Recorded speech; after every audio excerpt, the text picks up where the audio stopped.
21절까지 있는 말씀을 저와 여러분들이 한 절씩 교독하겠습니다. 신약성경 146페이지입니다.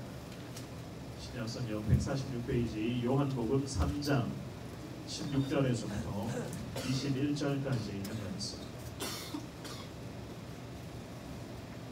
자, 찾으신 줄 알고 우리 한 절씩 교독합니다. 제가 16절부터 읽습니다. 하나님이 세상을 이처럼 사랑하사 독생자를 주셨으니 이는 그를 믿는 자마다 멸망하지 않고 영생을 얻게 하려 하십니다.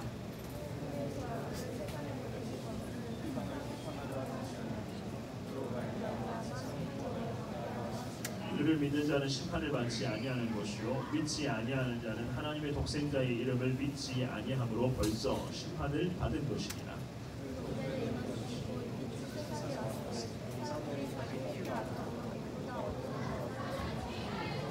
악을 행하는 자마다 빛을 미워하여 빛으로 오지 아니하나니 이는 그 행위가 드러날까 하며 진리를 따르는 자는 빛으로 오라니 이는 그 행위가 하나님 안에서 행한 것임을 나타내려 함이라 하시니라.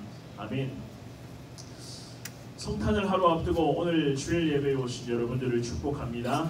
하나님의 놀라운 사랑, 예수 그리스도의 귀한 은혜가 오늘도 여러분들 가운데 변함없이 넘쳐날 수 있기를 주님의 이름으로 축원합니다. 자, 성탄절 실감 나십니까? 실감이 안 나요? 근데 오늘 왜 이렇게 결석이 많아요? 비가 와서 그런지. 자, 성탄절 요즘에는 좀 시내를 가도 그렇고 좀 분위기가 좀 뜸한가요? 좀 그렇죠, 그죠? 교회에 오고 이제 우리 교회 안에 들어와야지. 특히 우리가 카페에 교회 카페를 가보면 정말 성탄이긴 성탄이구나 라는 것을 우리가 그런 분위기를 느낄 수가 있는데요. 자, 우리 어린이들은 변함없이 산타클로스를 기대하고 있습니다. 저희 집 애들도 산타클로스가 없다고 이야기해도 계속해서 산타클로스를 기대하면서 뭔가 큰 기대를 하고 있는 그러한 분위기들. 자, 사실 뭐 성탄절이라고 하면 우리가 선물을 주고받는다. 선물을 주고받는 거 좋은 일입니다. 아름다운 것입니다. 특별히 상대방에게 꼭 필요한 것이고 사랑의 마음이 듬뿍 담긴 그 선물 얼마나 귀합니까? 좋은 거죠, 그죠? 그런데 간혹 상대방이 준 선물을 뜯어보지도 않고 방치해두는 경우 있죠, 그죠? 뭔가 선물을 작은 것을 하나 받았는데 뜯어보지도 않고 그냥 내버려뒀다. 그런데 잊어버렸다. 그것을 준 그분의 성의를 무시하는 그러한 무례한 행동이 아닐까.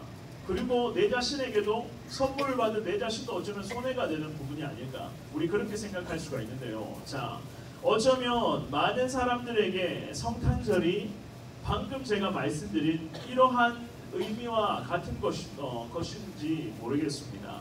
하나님께서 2000여 년 전에 예수 그리스도를 저와 여러분들에게 선물로 보내주셨습니다. 무관심하게 방치함으로써 성탄절에 있어서 분위기는 막 흥하다 해도 진정한 성탄의 기쁨과 감사는 우리가 매년마다 놓치며 지내고 있는 것은 아닌지. 다시 말씀드리면 오늘 말씀의 제목처럼 정말로 가장 좋은 선물인 예수 그리스도, 그 예수 그리스도를 자꾸만 우리가 잊어버리고 방치해놓고 저 멀리 그냥 내버려두고 하루하루를 지내고 있는 것은 아닌지.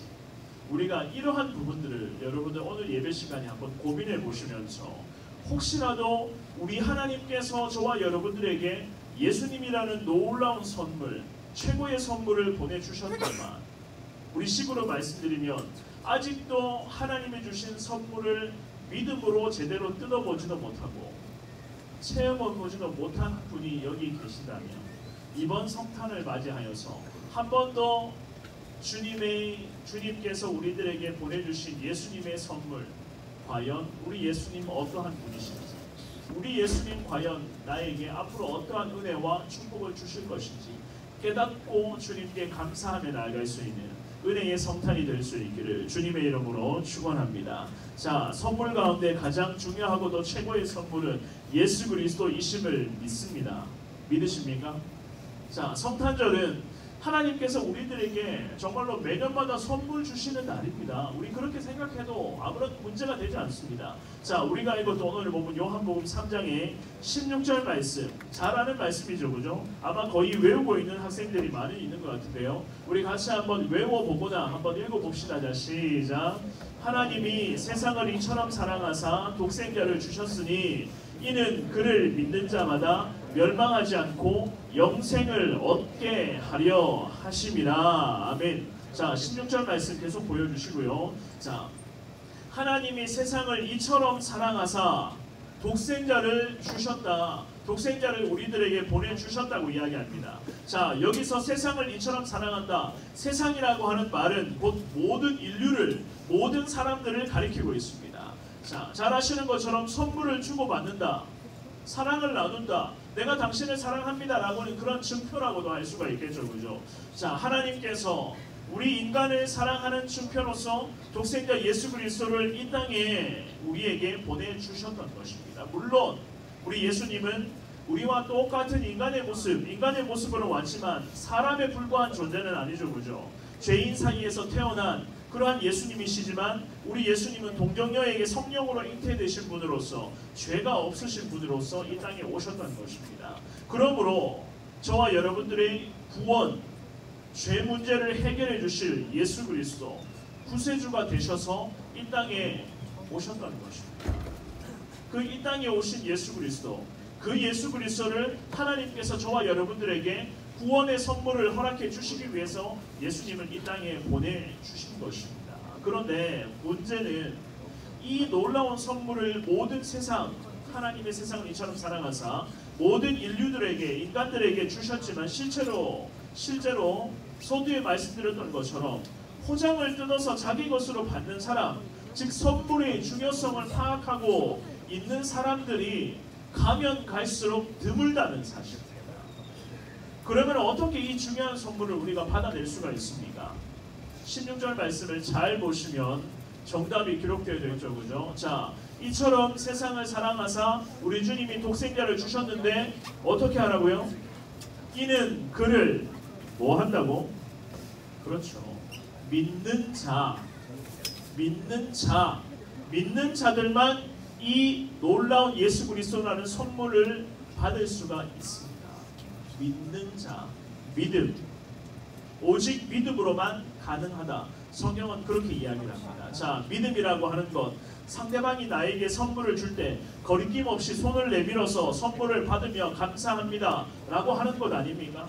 받아들이는 손, 정말로 내 마음, 그것이 주님을 향한 내 믿음의 표시 아닙니까? 선물을 돈으로 주고 받고 하는 것이 아니죠, 그죠? 은혜로 거저, 하나님께서 주시는 선물은 은혜로 거저 받으며 그저 주님 앞에 우리는 믿음으로 감사합니다 라고 고백하셔야 되는 것입니다. 받는 것이 얼마나 쉽습니까? 하지만 어떻게 생각해보면 어려운 문제입니다. 무슨 말인가 하면 예수님을 하나님께서 우리 가운데 선물로 보내주셨는데 그냥 아무런 생각 없이 감사합니다 라고만 받는 것이 아니라 믿음으로 그 모든 것을 받아들이며 감사와 영광과 찬양을 주님께 올려드려야지만이 그 선물, 즉 독생자 예수 그리스도의 놀라운 은혜가 우리 가운데도 그때부터 임하게 되는 것 아닙니까? 믿음이라고 하는 말은 말하기는 쉬운데 실제로 전혀 쉽지 않습니다. 성경에 나타난 예수 그리스도에 관한 그런 기록들을 한번 보십시오.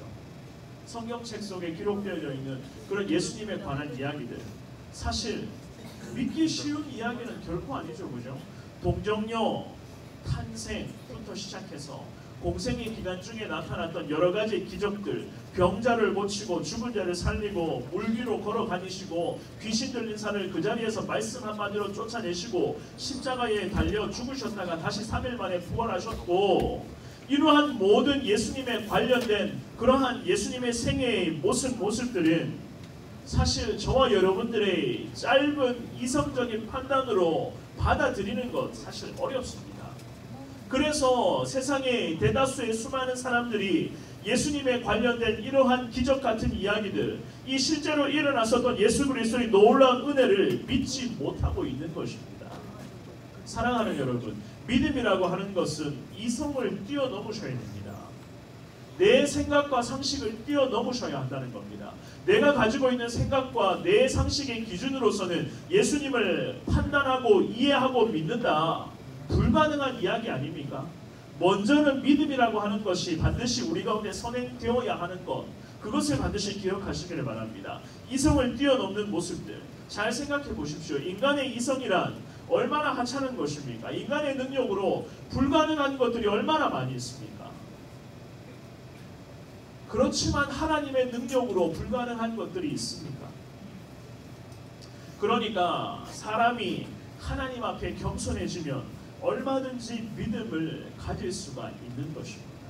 예수님이 탄생하신 곳이 베들레헴이라고 하는 작은 이스라엘의 작은 마을이죠, 그죠? 예루살렘 근처의 작은 도시였던 베들레헴이라는 곳이었습니다. 그 베들레헴이라는 그 도시에 지금도 가보시면 예수 탄생 기념 교회가 세워져 있습니다. 예수님을 탄생하여 세운 교회, 지금은 예수 탄생 기념 교회라고 그렇게 이야기를 합니다. 그런데 예수 탄생 기념 교회, 그 베들레헴의 그 교회의 예배당으로 들어가는 입구는 굉장히 작습니다. 그 문이 바로 겸손의 문으로 불리는 좁은 문입니다. 머리를 숙이지 않으면 들어갈 수 없도록 그 문이 그렇게 만들어져 있습니다. 십자군 전쟁 당시에 함부로 말을 타고 교회에 들어왔다 나갔다 하는 그러한 십자군의 군사들, 그 적들이 있어서 그렇게 문을 완전히 작은 문으로 교회를 만들어 놓았다는 그런 이야기가 있습니다. 제가 그곳에 갔을 때에도 저 같은 사람도 머리를 숙여야지만이 들어갑니다. 저보다 키 큰 사람은 어떻게 되겠습니까? 왜 웃어요? 자, 저 같은 사람도 머리를 숙일 때가 있습니다. 자, 저보다 키 큰 사람은 당연히 허리까지 어쩌면 숙여야 되겠죠. 한국 사람들이 얼마나 그곳에 많이 왔다 갔는지 어떤 사람이 포스트잇으로 거기다가 머리 조심이라고 딱 붙여놨거든요. 한국말로. 그렇다고 해서 감사한 것은 막 새겨놓지는 않았던데 머리 조심이라고 작은 메모지를 가지고 딱 붙여놓는 그런 모습을 본 적이 있는데요. 사랑하는 여러분, 그렇습니다. 우리가 성탄절을 맞이하며 지금 오늘 예배를 드리는 이 시간에 우리 가운데 가장 중요하게 요구되는 모습은 사실은요, 바로 겸손의 모습입니다. 왜 겸손합니까? 왜 우리가 겸손하게 예배 드리셔야 됩니까?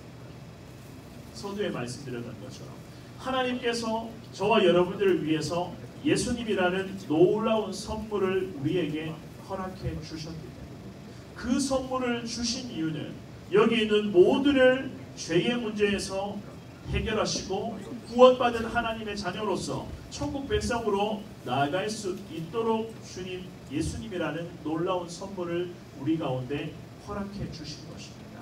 그러므로 우리는 하나님의 마음을 알아갈 때에 그저 머리 숙이며 감사합니다 라고 겸손의 모습으로 나아갈 수밖에 없는 것 아닙니까? 우리가 그렇게 나아가야지만이 가장 최고의 선물이라고 할 수 있는 예수님께서 나에게 다가와 주시는 것 아니겠습니까? 그렇다면 구체적으로 성탄절에 정말로 나에게 주시는 예수 그리스도의 선물의 내용은 어떤 것이겠습니까? 한마디로 말씀드리면 하나님 자녀가 되었다는 특권입니다. 특권. 하나님 자녀가 되었다. 하나님 아들이 되었고 하나님의 딸이 되었다. 천국 백성이 되었다. 요한복음 1장 12절 말씀 한번 보여주십시오. 같이 한번 읽어보겠습니다. 요한복음 1장 12절 말씀. 자, 시작. 영접하는 자, 곧 그 이름을 믿는 자들에게는 하나님의 자녀가 되는 권세를 주셨으니. 자, 영접하는 자, 곧 그 이름을 믿는, 여기서도 믿음이죠, 그죠? 믿는 자들에게는, 여기 예배를 드리고 있는 사람들 중에서 예수 그리스도의 이름을 믿는 사람들에게는 하나님의 자녀가 되는 권세를 주셨다. 권세라고 하는 이 말은 곧 특권을 허락해 주셨다. 우리 하나님께서는 예수 그리스도를 믿는 자들의 죄의 문제를 다 용서해 주셨고 하나님 자녀가 되었다라고 하는 특권을 허락해 주셨다는 것을 의미하고 있습니다. 이 사실을 믿으십니까? 이 사실을 믿으십니까? 믿으십니까? 아니 뭐 정말로 아멘이세요? 아니 고개만 갔다 갔다 하지 말고 아멘이야? 믿으세요? 믿음이 있어야 됩니다. 믿음. 이성적인 판단이 아니라 믿음입니다. 믿음. 무조건 믿으라. 왜 믿음을 강요합니까? 제가 강요하는 것이 아니라 이 성경 말씀에 기록되어져 있는 것을 제가 여러분들에게 말씀드리는 거죠. 믿음을 강요하지 마십시오. 아무리 내가 설명하고 설명해도 그런 사람들에게는 잘 설득되지 않습니다. 믿음이라고 하는 것은 아까도 말씀드렸던 것처럼 내 이성적 판단을 뛰어넘으셔야 됩니다. 절대로 예수님에 대해서 내 이성적인 능력과 내 생각으로 받아들이고 따져가면서 하나하나 분석해가면서 이것은 믿고 이것은 도저히 납득이 안 됩니다. 이렇게 할 수 없는 부분 아닙니다. 자, 그렇다면 우리 예수님께서 우리들에게 하나님 자녀가 되는 권세를 주시기 위해서 이 땅에 하나님께서 예수 그리스도를 선물로 보내주셨는데요. 자, 다시 오늘 본문으로 돌아와서 16절 말씀을 보겠습니다. 그렇다면 예수 그리스도의 선물의 내용 중에서 몇 가지만 우리가 한번 간단하게 고민을 좀 해보기를 원하는데요. 16절 말씀을 한 번 더 생각하시면서 또박또박 한번 읽어봅니다. 자, 시작. 하나님이 세상을 이처럼 사랑하사 독생자를 주셨으니 이는 그를 믿는 자마다 멸망하지 않고 영생을 얻게 하려 하심이라. 아멘. 자, 죄로 인해 우리 인간은 죽을 수밖에 없죠, 그죠? 죄의 삭슨, 죄의 대가는 사망이다라고 성경은 분명하게 이야기를 합니다. 영적으로도 죽고 육신적으로도 죽고 영원히 죽습니다. 그런데 예수님 믿는 사람은 영원한 사망에서 건진받고 영생을 받게 된다. 영생을 얻게 하려 하심이라 라고 성경은 그렇게 16절에 기록되어 있습니다. 이 세상에서도 영생의 기쁨을 누릴 수가 있고 세상을 떠날 때 육신적인 죽음을 맞이할 때는 결국 우리의 영은 천국에 당당히 입성하게 된다고 성경은 그렇게 이야기를 합니다. 요한 1서로 넘어가서 요한 1서 4장 9절과 10절 말씀을 한번 9절 말씀을 읽어봅니다. 자, 시작. 하나님의 사랑이 우리에게 이렇게 나타난 바 되었으니 하나님이 자기의 독생자를 세상에 보내심은 그로 말미암아 우리를 살리려 하심이라. 사랑은 여기 있으니 우리가 하나님을 사랑한 것이 아니요 하나님이 우리를 사랑하사 우리 죄를 속하기 위하여 화목제물로 그 아들을 보내셨습니다. 아멘. 방금 읽으셨던 이 말씀들이 여러분들 어떤 말인지 무엇을 가리키고 있는지 이해가 되십니까? 이 두 절의 말씀 속에 자, 화목제물로 하나님께서 그 아들 즉 예수님을 보내주셨다. 화목제물이라고 하는 것은 죄, 그러니까 인간 죄 때문에 나와 하나님과의 관계가 속된 말로 원수적인 관계로 만들어버린 것이 그 원인이 바로 죄거든요. 그 죄, 십자가 죽음, 예수 그리스도의 십자가 죽음으로 그 죄값을 대신 예수님이 치러주심으로써 인간과 하나님 사이의 원수 같은 관계를 다 화해시켜 주시기 위해서 화목제물로 예수님을 우리에게 보내주셨다고 성경은 그렇게 이야기를 합니다. 그때에 비로소 하나님이 부어주시는 영생 복락이 우리 가운데 임할 수가 있다 라고 성경은 이야기하고 있죠.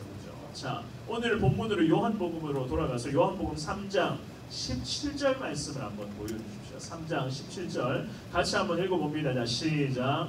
하나님이 그 아들을 세상에 보내신 것은 세상을 심판하려 하심이 아니요 그로 말미암아 세상이 구원을 받게 하려 하심이라. 아멘.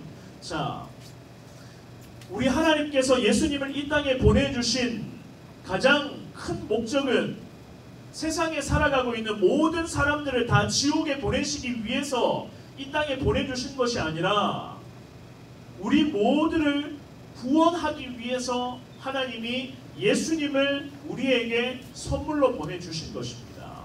믿으십니까? 이 사실을 확신하십니까? 믿음으로 심판에서 구원받는다. 그런데 반대로 생각해보면 간단하죠, 그죠? 믿지 않으면 이미 심판받은 것이라고 성경은 그렇게 이야기를 합니다. 그래서 예수님 믿지 않는 불신앙이 가장 큰 죄죠. 사실 뭐 이것보다 더 큰 죄가 어디 있습니까? 우상을 섬기는 것. 마찬가지 예수님을 믿지 않고 우상을 섬기기 때문에 죄 아닙니까? 이것보다 더 큰 죄가 어디 있습니까? 물에 빠져서 허우적거리고 있는 사람이 있습니다. 막 죽어갑니다. 어떤 사람이 로프를 던져서 그 사람을 이 밧줄을 잡으라, 로프를 잡으라고 외칩니다. 그런데 물에 빠져서 허우적거리며 죽어가고 있는 상황 속에서도 정말로 이 사람이 던진 이 밧줄이 이 밧줄이 진짜 밧줄일까? 아니면 나를 죽이기 위한 모함일까? 함정일까? 어떻게 생각하십니까? 물에 빠져서 막 죽어가면서도 이 사람이 던진 밧줄이 정말로 진정한 자기를 살리를 위한 밧줄인지 이거 의심하고 있으면 어떻게 됩니까? 이 사람이 이미 물에 빠져서 죽은 상태 아닙니까? 똑같습니다. 사랑하는 여러분. 죄로 인해서 죽을 수밖에 없는 우리지만 하나님께서 우리를 향해서 던져주신 로프를 그냥 덥석 믿음으로 잡지 못하고 있는 우리 자신이 가장 큰 문제가 아닙니까? 이미 죽은 것 아닙니까? 그렇게 되면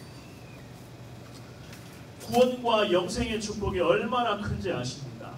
인간의 가장 큰 두려움, 인간의 가장 큰 두려움이고 가장 큰 슬픔이라고 할 수 있는 죽음조차 이겨낼 수 있는 것이 구원과 영생의 축복입니다. 이것이 바로 하나님께서 예수님을 우리에게 선물로 보내주신 가장 주된 이유. 이 성탄의 시기에 이러한 확신으로 천국의 소망을 가지시고 매일마다 영생의 기쁨을 이 땅에서부터 누리며 살아갈 수 있는 여기 모인 저와 여러분들 될 수 있기를 주님 이름으로 축원합니다. 두 번째로 기도와 축복. 자, 하나님의 자녀에게 주어진 특권 중에서 험한 세상의 현장에서 실제로 누릴 수 있는 축복은 기도의 특권입니다. 실질적으로 저와 여러분들이 매일마다 누릴 수 있는 축복이 기도의 특권, 예배의 특권 아닙니까? 아낌없이 기도와 예배를 통해서 우리 주님 은혜를 부어주실 줄 믿습니다. 로마서로 넘어가서 로마서 8장 32절 말씀 한번 같이 한번 읽어봅니다. 자, 시작.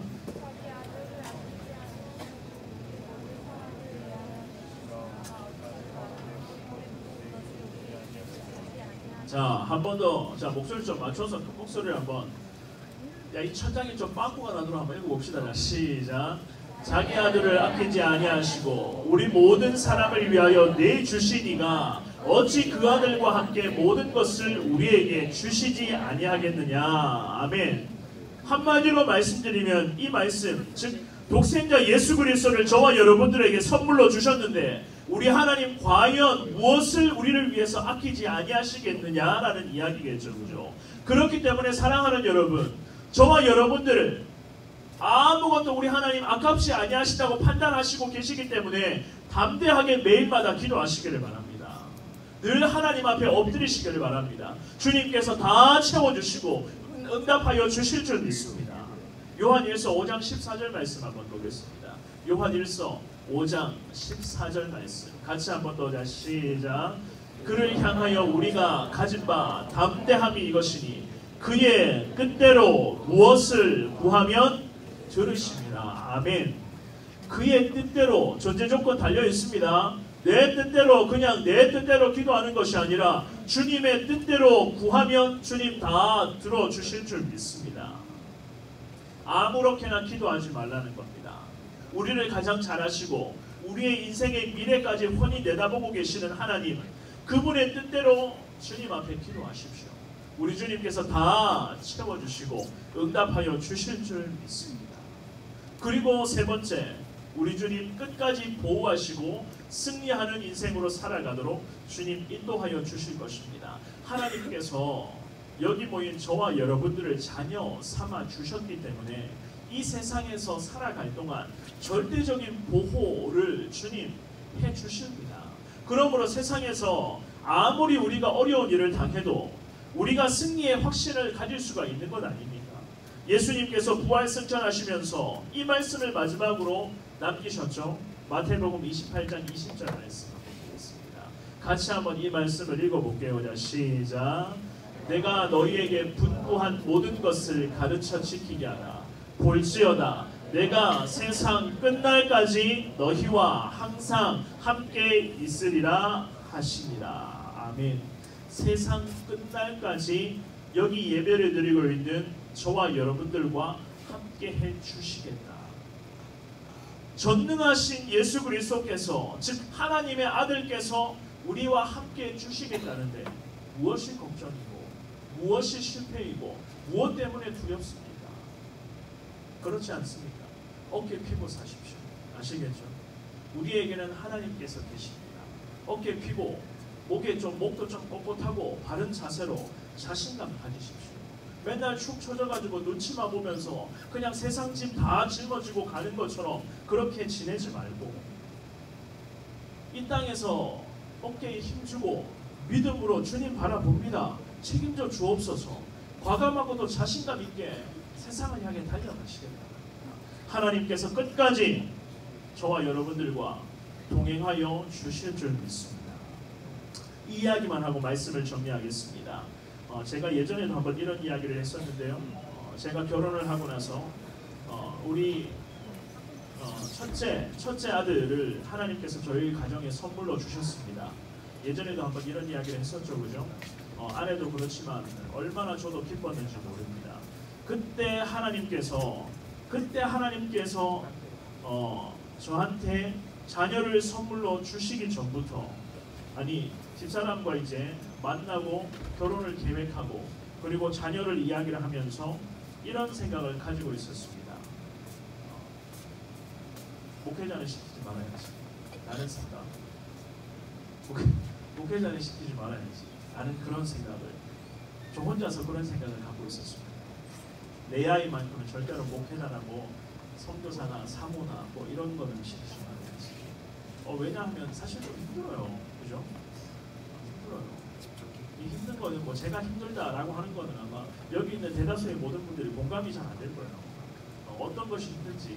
자, 그래서 참 그런 생각을 제가 가지고 있었습니다. 그리고 결혼을 하고 하나님께서 또 결혼을 하고 나서 약 2달 정도 뒤에 자녀를 함께 주셨는데요.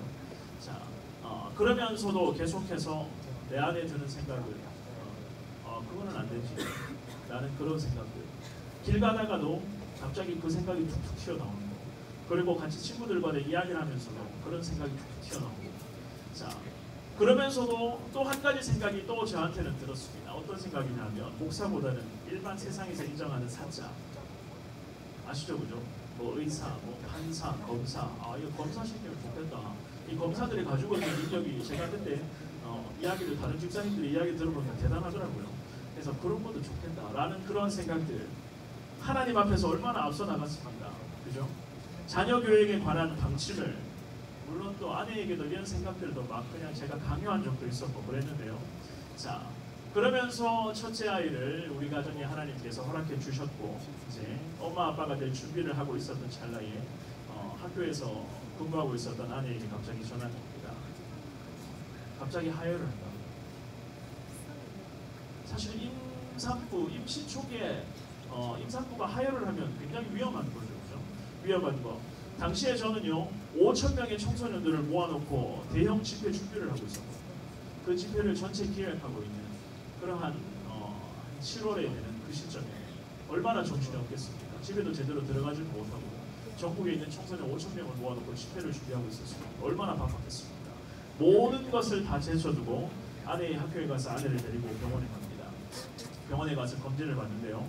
의사 선생님께서 보시더니 아이가 엄마 뱃속에서 사망이다 라고 이야기를 한 것입니다. 청천벽력 같은 이야기였죠. 지금 이 아이를 빨리 수술하지 않으면 산모의 건강도 위험하다라는 그런 이야기예요. 사실 뭐 지금도 저는 그때 생각만 하면 그냥 막 지금도 그렇습니다. 머리카락이 그냥 막 삐죽삐죽 막 서고 그 당시에 얼마나 막 정신이 뭐 어떻게 해야 되는지도 모르겠습니다. 엄청난 충격이었고 아내는 거의 뭐 제가 말을 굳이 하는데요 아마 상상이 되신 것입니다. 그리고 아내를 데리고 집으로 가서 현실을 받아들이고 빨리 수술하자. 저는 빨리 수술하자. 빨리 정리를 해야 된다. 라고 하고 제 아내는 저보고 일주일이라는 시간을 가지고 기도하자. 라는 이야기를 했습니다. 일주일이라는 시간을 가지고 기도하자. 그러면서 그 이야기를 듣고 제가 곧장 저희 처음에 신혼 때 살았던 투룸의 그 작은 집에 옷장에 기어들어가서 제가 3시간 가까이 기도했어요. 옷장에 기어들어갔어요. 정말로 그 작은 옷장에 기어들어가서 3시간을 기도했어요. 기도하니까 3시간이 지났더라고요. 그러면서 내 안에 들었던 생각은 내가 너무 교만했습니다. 제가 뭔데 무슨 자격으로 하나님의 아들, 하나님의 자녀를 하려고 했습니다. 나는 그러한 모습. 자, 그러면서 하나님 앞에 이러한 기도를 합니다. 하나님, 이 아이를 살려주시면 기적을 지금 이 순간 보여주시면 아이의 인생과 제 인생을 다 주겠습니다. 살려주십시오. 라는 기도를 3시간, 그 바쁜 찰나에 그 한여름에 옷장에 기어 들어가서 3시간을 기도했다고 생각해 보십시오. 어땠겠습니까? 기도를 하고 제 안에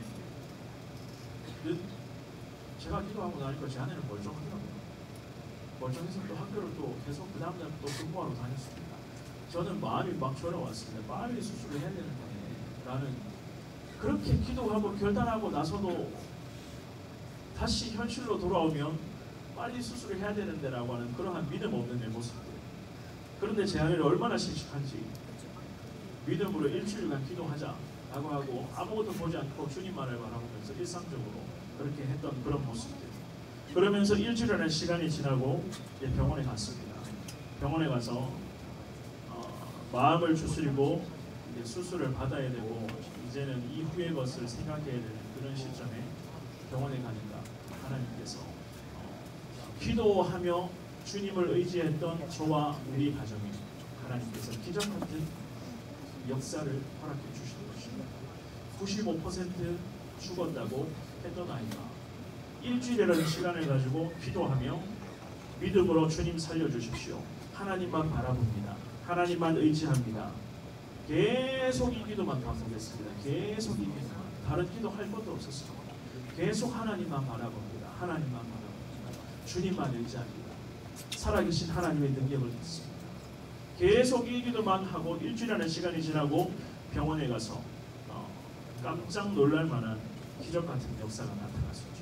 아이의 심장 소리가 갑자기 들린다고 선생님이 그렇게 이야기합니다. 하나님께서 우리의 기도에 응답하셨고 하나님께서 살려주셨고 하나님께서 기적 같은 역사를 우리 가정 가운데 저 자신에게 허락해 주신 그 사건이 있습니다. 이 이야기를 제가 여러분들에게 이 시점에, 이 성탄을 하루 앞둔 이 시점에 하는 이유, 사랑하는 여러분, 우리 하나님 살아계신 하나님이심을 믿습니다. 우리 예수 그리스도께서 우리 인생을 책임져 주실 줄 믿습니다. 자, 기도하지 않는 것이 문제이지 하나님을 제대로 의지하지 못하고 있는 내 자신의 문제입니다. 하나님의 문제가 아닙니다. 예수님이 문제가 아닙니다. 왜 믿음을 강요합니까? 라고 따져보기 이전에 먼저 강한 믿음, 100%의 의심 없는 믿음을 가지고 주님 앞에 엎드리시며 예배하시며 기도하시기를 바랍니다. 사사건건 따지고 넘어가고 이것 가지고 판단하고 이거 이해 안 된다, 이거 왜 이래 되냐 라고 이야기하기 이전에 내 자신을 전부 주님 앞에 맡기시며 아예 머리 숙이시며 겸손으로 주님 바라보시며 하나님을 의지하시기를 바랍니다. 하나님께서 여러분들에게도 기적 같은 은혜를 허락해 주실 줄 믿습니다. 제가 교만함으로 막 정신없이 세상을 다 가졌던 것처럼 그때 그렇게 판단하고 생각했었던 그 시기에 하나님께서 그러한 깜짝 놀랄 만한 사건으로 제 자신을 완전히 고꾸라뜨려 완전히 낮추어 주셨던 것처럼 하나님께서도 여러분들에게 그러한 믿음, 완전히 머리 숙이며 아멘하며 나갈 수 있는 믿음을 우리 가운데 요구하고 계십니다. 그것을 기억하시면서 성탄절을 하루 앞두고 있는 이 시간 주님 앞에 예배드리시며 기도하실 때에 하나님, 가장 좋은 선물인 예수 그리스도만을 끝까지 의지하겠습니다. 주님만을 신뢰합니다. 주님만을 믿습니다. 책임져 주옵소서. 기도하며 주님을 의지하며 평생 승리하며 살아가는 여기 모인 저와 여러분들 될 수 있기를 주님의 이름으로 간절히 축원합니다. 우리 다 같이 자리에서 일어나셔서 함께 찬양하고 기도합니다. 은혜